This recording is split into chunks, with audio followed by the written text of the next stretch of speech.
Alimlərdən biri deyir, atamla məscidə getdik, sübh namazı vaxtıdır. Getdik, ikimiz namaz qıldıq, cəmaat da yatıb məsciddə, qabaqlar yatarmışlar məsciddə. Hamı uzanıb yatıb məsciddə, biz yandıq, ikimiz namaz qıldıq. Çıxanda dedim ki, bunlara baxıb, durub namaz qılmırlar. Dedi ki, bu bir kəlməyə görə sən də onlarla yatsaydın, bu qıldığın namazdan yaxşıydı. Bundansa sən də onlara qoşulub, onların yatmağı sənin bu namazından üstündür. Bu namaz ki, səni qaldırdı ki, bunlara bax, artıq xarab elədin işi. Bundansa ayağı uzadıb yatsaydın, yatanlara qoşulub. Namaz qılıb, yatanları qınamağından daha yaxşıydı.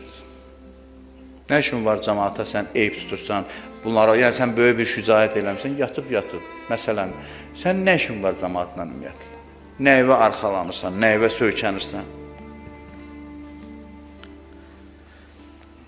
Məada inam cəmiyyətdə bir çox fəsadların qarşısını alır. Günahdan uzaq olmağa səbəb olur, şücaətə sahib olmağa səbəb olur.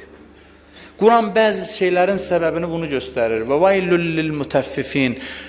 Vay olsun tərəzidə çəkidə aldadanlara, yüngül çəkənlərə. Sonra nə deyir? Səbəb nədir? Vay olsun bunlara.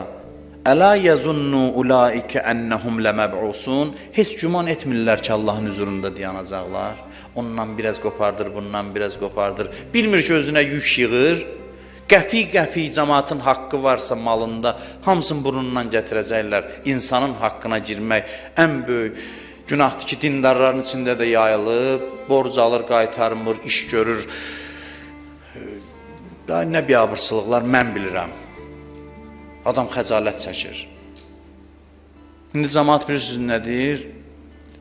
Əvvəllər soruşardılar ki, dindardır ki, iş görür. İndi deyir, dindar deyil ki. Deyirsən, yox, şükür Allaha, iş görmək olar onunla. O acı bir şeydir də, həqiqətən. Hacı deyil, onda yaxşıdır. Məsələn, Kərbəlayı deyil, yaxşıdır. Zəvvar aparırlar insanları, Kərbəlaya ziyarətə aparırlar.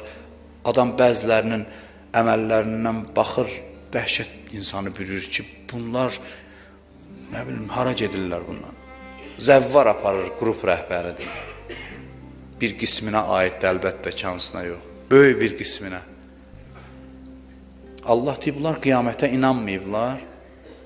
Bunlar Kərbəlaya gedir İmam Hüseynin ziyarətinə, oradan cəmaatı alladır, cəmaatın başına oyun açır, məsələn, alverdə, ticarətdə. Bunlar Allahın qiyamətə